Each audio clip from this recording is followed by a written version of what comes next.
Olá, boa noite. Está no ar o Show Business, o mais tradicional talk show de negócios da TV brasileira. E no programa de hoje vamos receber a Adriana Alcântara, diretora-geral da Audible, o serviço da Amazon que tem movimentado o entretenimento em áudio no país. Nós vamos receber também Yuri Gricheno, CEO da Insider, marca online que bateu mais de 400 milhões de reais em vendas no ano passado. Eu sou Bruno Meyer e seja muito bem-vindo ao Show Business que começa em instantes.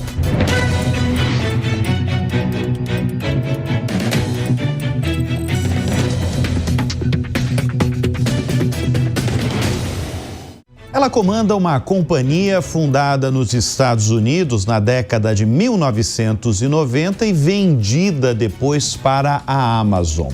Aqui no Brasil, essa empresa tem levantado o entretenimento em áudio no país e esquentado um mercado que envolve desde narradores a técnicos. Nós vamos conversar neste bloco do Show Business com Adriana Alcântara, diretora-geral da Audible, o serviço de audiolivros, podcasts e outros conteúdos em áudio da Amazon.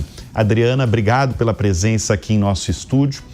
Você tem ampla experiência quando a gente fala de audiovisual. Você já foi chefe de uma área da Apple, você já comandou uma área infantil da Warner e agora cuida de uma companhia que faz parte de uma gigante de tecnologia, aliás, uma das mais valiosas do mundo, mas focada não em vídeo, focada em áudio.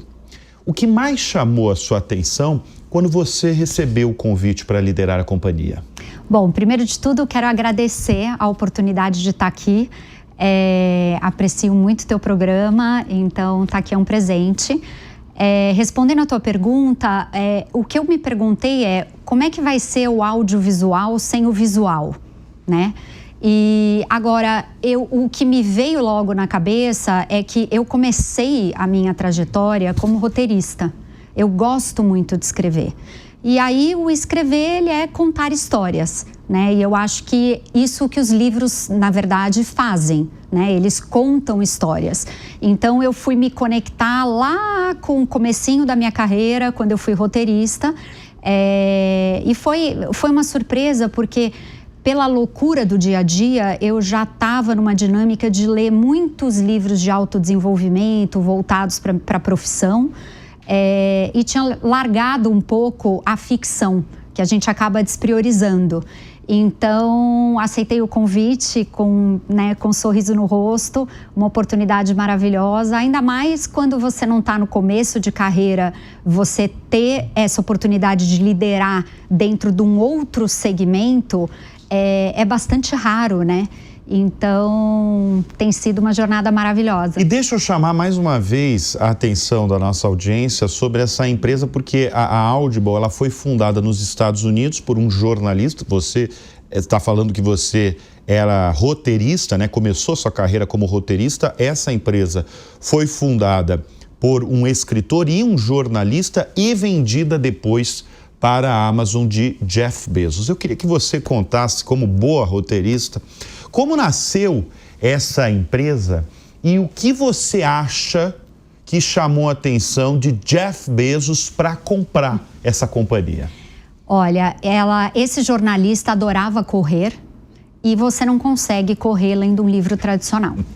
Então, na época, a solução que ele teve foi escutar fitas cassetes e ele ficava extremamente incomodado que tinha que mudar o lado, né?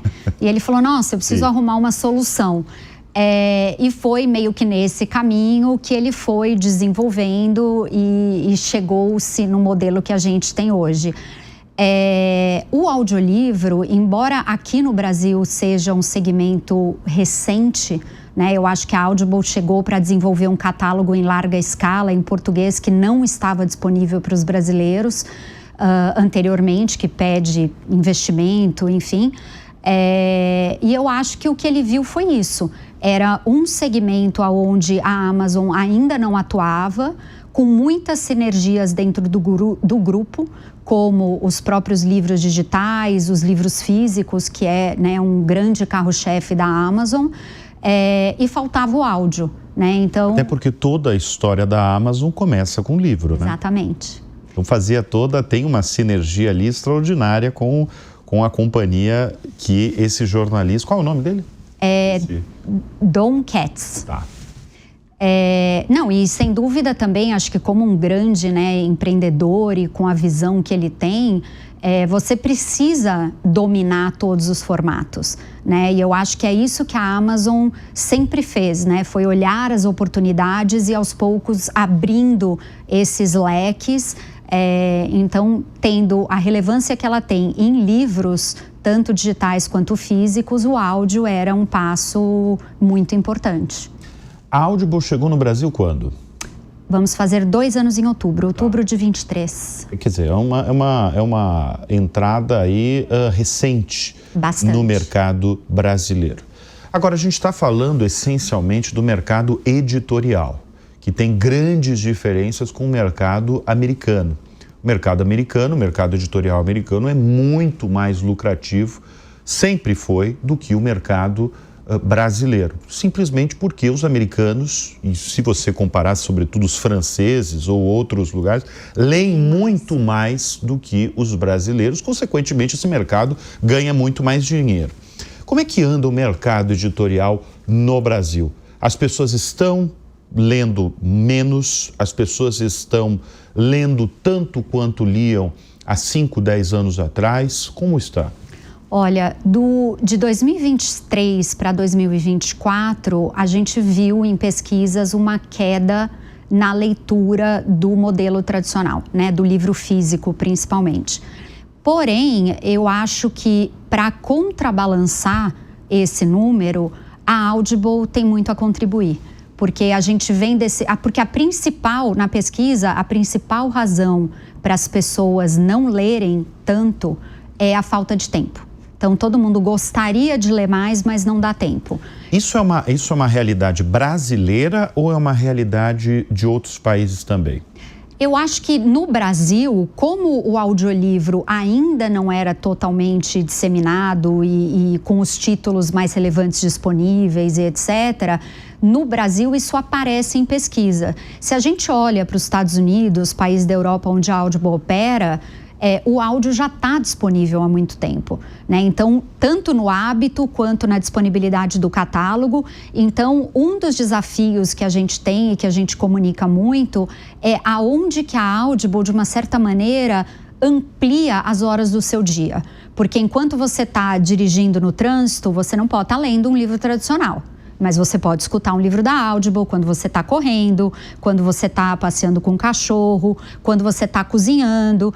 Então, a gente amplia essas horas de contato com a literatura com possibilidades diferentes. E é ali que vocês querem ganhar espaço. Exato. Tá. Exato. Eu queria que você falasse para a nossa audiência como é que é a operação de vocês, como é que é o dia a dia de vocês e, principalmente, como é que vocês ganham dinheiro? Olha, a Audible é um serviço que tem uma assinatura a R$19,90. Nós temos, e com isso você tem acesso a 150 mil livros e 4 mil livros em português, o que é o maior catálogo já visto, né, no Brasil, na nossa língua. Nós temos, obviamente, para que as pessoas possam experimentar, a gente tem 30 dias grátis e 3 meses para quem é Prime. E a gente rentabiliza através dessa assinatura. Fora a assinatura, a gente tem alguns livros que são vendidos à la carte, então é uma complementação desse modelo. E na operação, nós temos contrato com as grandes editoras, continuamos em velocidade normal, fechando novos contratos, né? Então a gente começa das maiores e seguimos com todas as editoras possíveis. A nossa ideia é um dia ter em áudio na Audible tudo que nós temos disponível em livro físico e livro digital dentro da Amazon, né? Então esse é o nosso foco. Agora, até chegarmos lá, nós temos aí um caminho de produção, né, que não é um trabalho fácil. Para você ter uma referência, normalmente 3 horas e meia e 4 horas num estúdio rendem 1 hora de finalizada. Isso é uma curiosidade que eu tenho. Como se faz um audiolivro? Então você chega, você tem o livro ali físico, você vai para um estúdio. Nesse estúdio, então, repete essa informação que você falou? A cada 3 horas... 3 horas de gravação... Vira uma hora editada. Então, por exemplo, um livro que tem 10 horas editado, que você olha ali o tempo de escuta de 10 horas, provavelmente ele ficou entre 30 e 40 horas para ser gravado.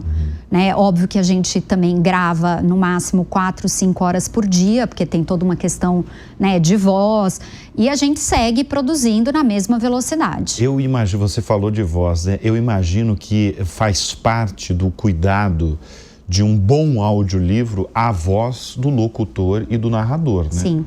Porque não pode colocar uma voz, sei lá, uma voz muito fina, uma voz que faz o ouvinte dormir, né? Não, é igual você ter uma rádio, né? Você tem que ter um locutor que funcione, que funcione, né? Exatamente, não é? Isso pra gente é, assim, muito importante. E até a sinergia desses locutores com a própria obra que eles vão ler. Então, nós temos algumas obras que são lidas por celebridades, né? Então, a gente tem Maite Proença, Denise Fraga, o Lázaro Ramos... E dentro desse catálogo, a gente normalmente fez uma lista do que a gente queria fazer com narração de celebridades e nós conversamos e falamos, está aqui a lista, qual você escolheria? Porque a gente gosta que o talento tenha uma relação pessoal. Então, ele vai ler aquela obra com o olhar dele, com o carinho, com a dedicação. E tem até um fato engraçado, porque a Denise Fraga escolheu Orgulho e Preconceito, né? Ela falou, nossa, o livro é lindo, maravilhoso e tal. E aí, quando ela foi ler, ela falou, nossa, por que eu me coloquei nessa cilada? Porque o livro é escrito com uma narrativa invertida, com frases muito longas. Então, é um livro difícil de narrar, né? Então, ela falou, a gente estava até na Bienal, num painel, e ela falou, não, eu achei que eu não fosse conseguir. E aí eu falei, a gente queria pedir que você lesse um pedacinho no painel. Ela falou, eu vou fazer um desserviço se eu tentar aqui agora. Então, assim, é um trabalho muito específico. Claro que a gente tem ampliado as possibilidades de atores, locutores, que são profissionais que não atuavam nesse segmento e podem atuar, né? Então, é uma oportunidade também de desenvolvimento da própria cadeia criativa como um todo. Posso polemizar agora? Claro.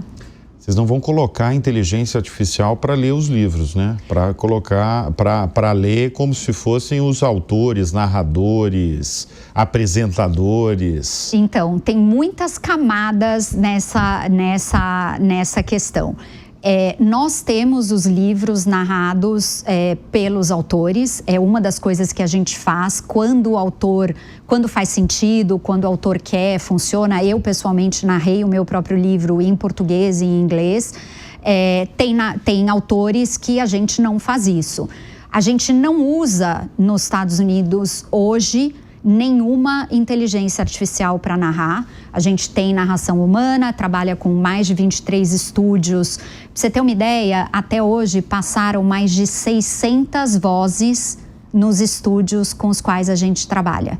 Então, são 600 atores, narradores, apresentadores, dubladores que, pelas mãos da Audible, tem aí uma nova oportunidade, uma nova, né, frente ali de trabalho.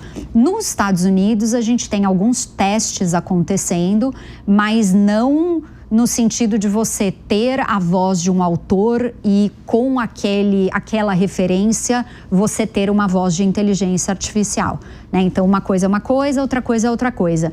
E a gente acredita que, eventualmente, essas duas opções, elas vão coexistir. Para a Audible, o quesito artístico é muito importante. Mas, ao mesmo tempo, existem livros que são nichados e que, pelo modelo de negócio e o custo de uma gravação tradicional, eles jamais estariam disponíveis com uma narração humana, né? Então, a gente está falando, por exemplo, de materiais técnicos, estudos, pesquisa. Então, nesse caso, eu acho que a inteligência artificial, em algum momento, vai agregar valor para que esse catálogo se expanda, mas não para os livros, digamos assim, mais comerciais e que, de fato, existe uma procura mais relevante. A cultura da Audible é a mesma que a cultura da Amazon? Porque a Amazon é muito conhecida, inclusive executivos da Amazon já passaram por esse programa, e não sei se é conhecida por todos, mas ela é conhecida no mercado corporativo que sempre é o dia 1. Essa é uma cultura de vocês também? Olha, eu acho que na Audible menos. A gente tem a Audible, se você entrar no site, a gente tem valores, são muito próximos, mas tem certas diferenças ali na gestão e no fato de ser uma empresa apartada. Mas tem muita coisa em comum. O que a gente escuta muito é a questão, né, dos documentos, a forma de organizar informação, a forma de trabalhar de forma colaborativa com outras áreas. A gente acaba operando da mesma maneira, mas a Audible não é tão diretamente explícita com a questão do Day 1, que é quase uma religião. Que é o Day 1, exatamente. Kleber Moraes, da AWS, estava aqui e ele falou longamente, inclusive, sobre essa cultura, né, que vem de Jeff Bezos, né, de todo dia ser o dia 1. Por isso que eu fiz essa pergunta a você. Deixa eu chamar a atenção para a sua carreira. Porque você você participa, é uma atividade atual sua, de uma organização sem fins lucrativos, focada essa organização na segurança e proteção de crianças contra crimes cibernéticos.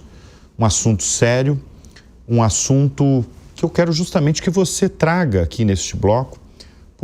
Em primeiro lugar, por que você está nessa organização? E quais os cuidados básicos para a proteção das crianças contra crimes cibernéticos? Olha, o meu envolvimento, eu queria muito fazer um trabalho voluntário, né? E quando eu estava buscando, eu acho que eu tenho algumas oportunidades, possibilidades, conexões, aonde talvez a minha hora de colaboração pudesse se multiplicar, né? Então, dentro de todas as formas que eu poderia colaborar, eu falei, nossa, se eu pegar uma organização que fale com o meu coração, né? Eu trabalhei com crianças muito tempo, eu cuidei de Nickelodeon, cuidei do Cartoon Network, eu tenho uma filha que agora tem 14 anos, mas quando eu comecei na Protect Us Kids ela tinha 9. E ao mesmo tempo, a base dessa organização é informação. O que a gente acredita é que não existe hoje você falar para uma criança e para um jovem para ele não acessar a internet. A própria dinâmica das escolas, ela está atrelada hoje, ninguém mais está indo na biblioteca pegar a Barça ou a Mirador, né? Então, assim, não existe você proibir. Então, a gente foca muito no awareness, em conseguir colocar no radar de uma criança o quanto ela está exposta e quais os principais riscos. Então, isso que eu quero entrar. Quais são os, vou chamar de delito digital, que as crianças, os adolescentes no Brasil ou no mundo estão mais expostos? A exposição está muito ligada a uma pessoa, principalmente, se aproximar e se passar por alguém da mesma idade, com interesses em comum, principalmente em crianças e jovens que estão muito tempo na internet, porque isso automaticamente dá um perfil de solidão. Então, quando a criança e o jovem é mais introspectivo e solitário, ele fica mais vulnerável e isso pode ser detectado com o tempo que ele está online. E é a aproximação para um encontro presencial. E aí, a partir desse encontro, a gente, infelizmente, tem de tudo, né? Então a gente tem sequestro, a gente tem pedofilia, a gente tem, enfim, é muito triste, mas é muito real. Então, até há 2 anos atrás, um pouco antes da pandemia, a gente fez uma campanha grande que mostrava exatamente as cenas e as formas aonde essa aproximação é feita, né? E a gente fez uma coisa muito bacana uma vez num treinamento, que foi mostrar para, né, as crianças, não, eu não estou exposto na internet e tal. E aí a gente falava, bom, com quem aqui que a gente pode fazer um teste? E aí a gente pegou, o menino devia ter 11, 12 anos, e através de redes sociais e de uma análise, a gente conseguiu puxar, esse é seu pai, essa é sua mãe, essa é a escola que você estuda, esse é o bairro que você mora, você está sempre na casa da sua avó, você faz vôlei, futebol e tal coisa. E aí todo mundo parou, né, e falou, caramba, porque está muito nas pequenas coisas, né? Então, dentro da ingenuidade, eles acham que não estão expondo, mas você faz ali o raio-x da vida inteira. E com isso, da rotina completa, né? O que gera uma vulnerabilidade também muito grande. Adriana, vocês estão nos bastidores de uma notícia que foi muito comentada, uma notícia que foi muito comentada negativamente, inclusive, sobre a candidatura do influenciador Felipe Neto para a presidência da República. Qual que foi o objetivo de vocês com isso?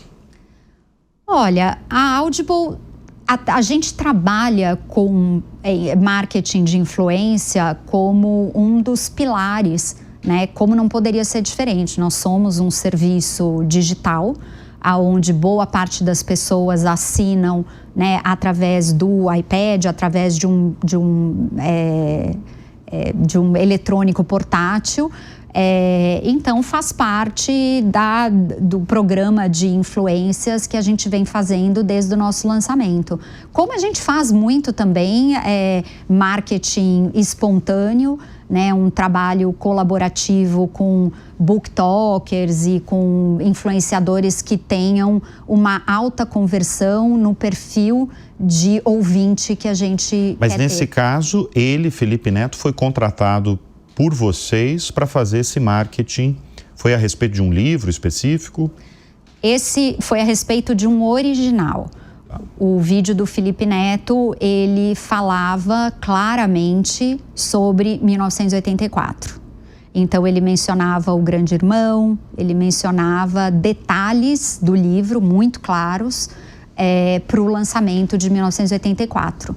E a gente teve uma campanha também com projeções, com mídia paga em todos os lugares. Foi um projeto muito grande, com Lázaro Ramos, Milen Cortaz, Não, e deu o que falar Solano. mesmo. Por isso que eu estou levantando essa questão com você, porque deu o que falar. É claro que a gente está falando de um influenciador que tem muitos seguidores e a gente está falando de presidência da República também. Deixa eu voltar a falar da sua carreira, porque você lançou um livro que o título desse livro é Conexões. E é Conexões focado em carreira de qualquer um, de trajetória profissional. Conexões é tudo para ascender na profissão?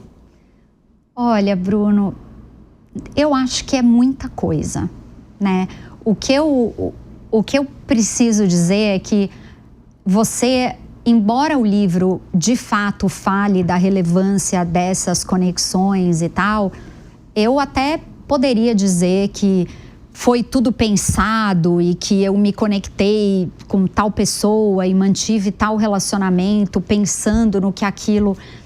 As coisas aconteceram de uma forma muito automática, mas o que eu posso dizer é que eu acho que eu tenho um trabalho aonde eu não fui puxada ou indicada ou referenciada.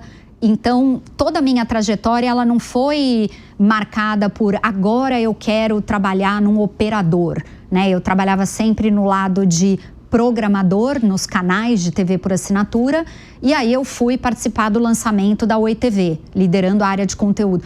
Não foi uma coisa que, eu agora quero mudar para o outro lado da mesa.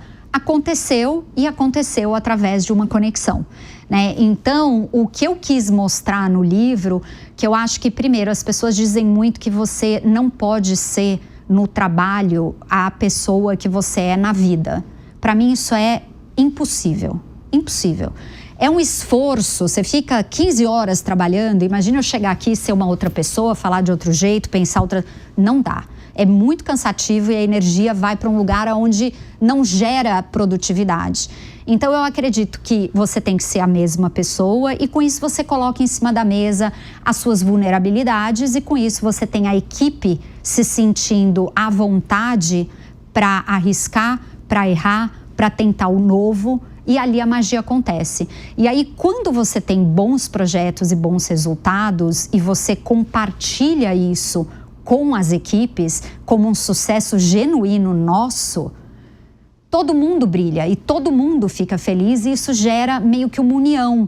Então, eu acabei com esse perfil carregando, eu tenho cargo de gestão desde 2001, quando eu voltei de Nova York, da NBC. E eu tenho, assim, eu sou madrinha de batismo de uma pessoa que reportava para mim em 2001, né? E falo com ela toda semana. Então, as coisas foram acontecendo dessa maneira e todo mundo fala, nossa, mas que curioso. E aí eu parei, quando eu fiz 50 anos, eu falei, não, agora é o momento de refletir e colocar isso no papel. E dar oportunidade para talvez quem não seja desse jeito, refletir e pensar num outro caminho. Desde quando na liderança? 2001. Desde 2001. Você acha que a gestão, a liderança do homem é diferente da liderança da mulher? É. Eu acho que tem coisas que são mais orgânicas para o homem e tem coisas que são mais orgânicas para a mulher. Tipo o quê? Eu acho que a mulher tem um senso de leitura do ambiente e das pessoas muito mais aguçado.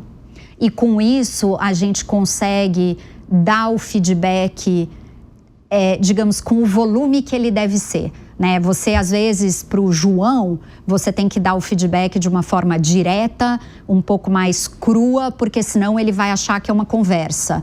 E, às vezes, para o José, você tem que colocar que você sabe que ele está tentando e fazer de uma forma mais leve, se colocar mais à disposição para construir junto. Então, assim, as pessoas são diferentes, elas respondem a feedback de forma diferente. Então, assim, eu já vi no mundo corporativo uma pessoa, por exemplo, sair da empresa e falar, nossa, mas eu achei que eu não tinha futuro. Eu achei que o meu chefe não apreciava a forma como eu trabalho. Então, eu acho que com liderança masculina, às vezes você tem essa dificuldade de estar na mesma página. As mulheres tendem a ler isso muito mais fácil, né? Agora, uma coisa que eu aprendi muito na Oi, onde eu trabalhava com muitos homens e chefe homem, é que as mulheres se comunicam diferente. E aí, para os homens, a mulher tem que se treinar de ser mais assertiva, organizar o discurso de uma outra forma. Normalmente, as mulheres, elas gostam de, vamos pensar junto. Você falar isso para o homem, eles falam, ok, pensa você, quando você tiver o que falar, você volta. Muito bem. Adriana Alcântara, diretora-geral da Audible. Uma pergunta clássica aqui do show business. Quem são as suas referências na vida e no mundo dos negócios? Olha, na vida, eu acho que talvez a Audrey Hepburn. Nunca foi dita aqui. Muito bom você trazer aqui no programa. É alguém que eu, enfim, acompanhei e admiro maravilhosamente. Profissionalmente, eu tive muitos mentores e muitas pessoas que eu admiro muito. Acho que seria até injusto colocar... Mas tem uma figura como a Audrey que você poderia falar assim, essa é uma referência como empreendedora, como líder? Olha, eu tenho referências assim, como líder, né? Eu acho que a Susan Jurevich, que foi já a minha líder na Audible, é uma referência no sentido de você ser o preciso e buscar o resultado de uma forma super agressiva, ao mesmo tempo sendo soft. É muito louco, né? Sendo soft. A Elisabetta Zenatti eu admiro muito, que é, né, a líder da Netflix. Ela foi minha chefe direta. No Brasil, né? No Brasil. No Brasil. Eu reportei para Elisabetta em 2001, logo que eu voltei de Nova York. E então, assim, aquela cabeça para o negócio, aquela assertividade, a capacidade de gerir projetos grandes até naquela época, né? Assim, nós todos tínhamos menos 30 anos, literalmente. Então, também é uma referência para mim. Muito bem, nós conversamos neste bloco do Show Business com Adriana Alcântara, diretora-geral da Audible. Obrigado pela presença aqui no estúdio. Obrigada a você, Bruno.